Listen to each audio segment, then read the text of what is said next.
Hey guys, so today's back to school video is all about taking notes. Now this was highly requested, so I thought that I would do it.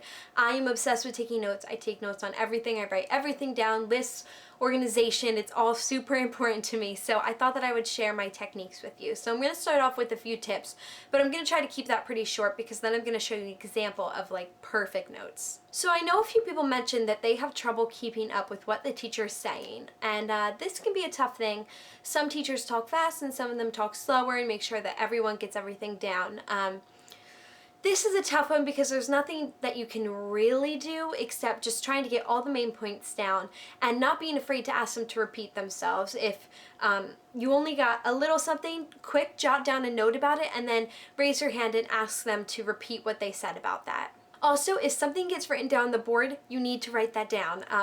It's just one of those things, like if it's on the board, then it's important and it needs to be in your notes. I'm going to talk specifically how to organize your notes when I show you the notes that I'm going to show you.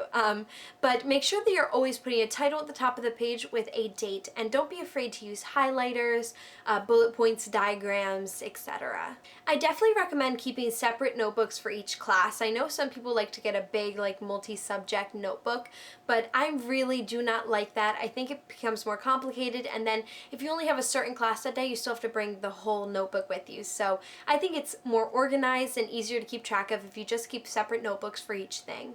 Also, if it's a class that has like a ton of different like sections to it, then you could actually use a binder and use I tried to make a video about binder organization and I had this same issue. The separators, the sectionals, the things that section off notebooks, you know, I'm talking about the tabs. You could use that and then loose leaf in between. That way you can keep everything separated and really organized in that way. So those are just a few really quick tips, and now I'm going to get more detailed into how to actually take your notes. Okay, here's an example of some notes. I took a few pages of notes from one of my old notebooks and made it exactly perfect, right the way it should be. So my first tip would be to not be afraid to rewrite your notes when you get home. So for example, if your teacher is talking really fast, jot down basic points. Not that this is real notes, but for example, I was taking some notes for this video, and so you can see how messy and just sort of thrown together they are. So when I got home, if those were real notes, I could rewrite them so that I know that they're in perfect order, everything's explained really well, and I have all the information I need here. So as you can see, up at the top here, I wrote the title of what the subject was along with the date, and then I skipped a line. Now the more stretched out your notes are, even if it takes up more space, the easier it is to look at. When things are all scrunched together, it becomes sort of overwhelming and very hard to find things. So with this, I wrote the first topic right up here, high context culture, and I underlined it. And then I used bullet points down the side to write out each point. And then I continued that trend down here. Now, for example, if the teacher said this is going to be on the test, I might highlight it. That way I remember. So I did that, and let's just say I had a question about this bullet point, then I could put a little question mark there and highlight it. That way I remember to ask the teacher about it next time I see him or her. So I have those two things, and this stuff is still related. It's the same subject, but I went from just explaining what they are to examples. So it went from sort of one thing on the same subject to another thing on the same subject. So I skipped 2 lines in between. That way I knew that it was 2 sort of separate things, even though they're all under the same main topic. My next example is sort of with spreading out your notes is don't start a completely different topic. So if it had nothing to do with context-oriented factors anymore, don't write about anything else but that on this page. So don't start a new subject. Write down here at the bottom and start writing, because you're going to get very confused. It's going to be a lot harder to find things. So just keep everything separated. Even if you only wrote, you know, like for example here, if you only wrote this top section here and then you move to a different subject, use a different page. Just start a fresh page right over here. That way, and it won't be as confusing. It's going to be much easier to find things. That's part of the reason why it's super important to write down titles at the top of the page so you can just flip through and find what you're looking for, and also to use dates because you can always ask your teacher when that was around. You could look at your schedule, or you could maybe remember like, oh, it was towards the middle of the semester, it was towards the beginning of the semester, and then you can look for dates and use that as a cue for yourself. So once I was finished writing this, I moved on to the next page. As you can see, it was a completely different subject, so I didn't even write on the back of the page. I started a completely different page. And up here is something that I used to do a lot. Is, for example, this was for my 3 cups of tea presentation.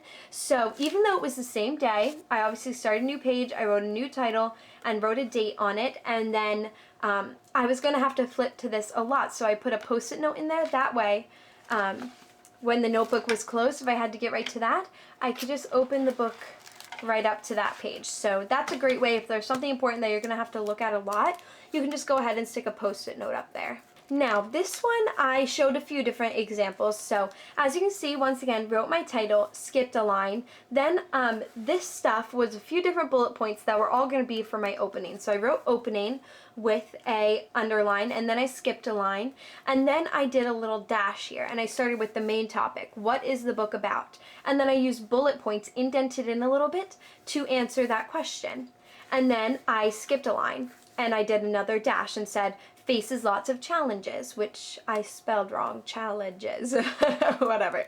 And then I indented it and used some bullet points, and I continued that until I got to the end of what my opening was going to be. And don't be afraid to use your margins. For example, I said, keep this to 4 minutes, and highlighted it. That way, while I was going through my presentation, I would go to that. My eyes would go directly to that because it was highlighted, and it would help remind me. You could also write like, up here 4 minutes and highlight that. That'd be a good way to do it also. I was just trying to show an example of how the margins could be used also. So now we are moving from my opening into a new subject, so I skipped 2 lines in between and went to adjusting to culture. Right here I on purpose accidentally spelled patience wrong, so I just went ahead and did 1 clean line across there. So you don't want to scribble too much or try to black things out. Just do 1 clean line. It's going to help your notes stay really clean and not look so messy and disorganized and sort of hard to find your way around. So then I talked about patience, and I wrote that. And I didn't want to start the next subject on this bottom part because I wasn't going to be able to finish it. So for example, if this opening wasn't up here, but we were at the bottom of the page, I wouldn't want to start my opening notes at the bottom here because I couldn't fit all of the opening right into these few lines. So you just want to start a new page. I just went ahead and drew an arrow. Not totally necessary because obviously I would know to turn the page.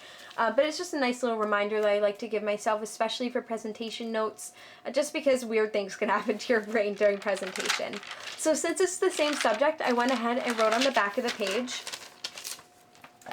And I continued with the same sort of setup. So I did the main theme with an underline, and then I skipped a line and did a dash and wrote the main topic, and then I did bullet points. And under this bullet point, there were more things that I need to write. So I just did another indent and some more bullet points, and that'll help keep things really organized. So the next thing down would be over here, for example. So if there was another bullet point right there, you would very easily be able to see that this stuff goes with this line. So once again, skipped a line, you guys get the point, and then we were moving on to the closing, so we skipped 2 lines in between and did the closing. Same thing, over here I wrote, keep this short and to the point, so I just did 3 quick topics, and then I was done with those notes. So that is it for my taking notes video, just a quick review of what we went over. Don't be afraid to ask the teacher to repeat themselves. Don't be afraid to rewrite your notes. It's going to help you out in more ways than one. Highlight important information, mark things if it's going to be on a test, mark things if you have questions about it, and use the page to its best ability. So keep things spaced out, keep things really organized, post-it note things, use the margins, just keep the whole thing as organized as possible and keep all the information you possibly can inside your notes. If you have any more questions about note taking or how to keep your notes organized, notes binders, whatever, please feel free to leave them down in the comments section, and don't forget to give this video a big thumbs up. Thank you guys so much for watching, and I'll see you in my next video. Bye!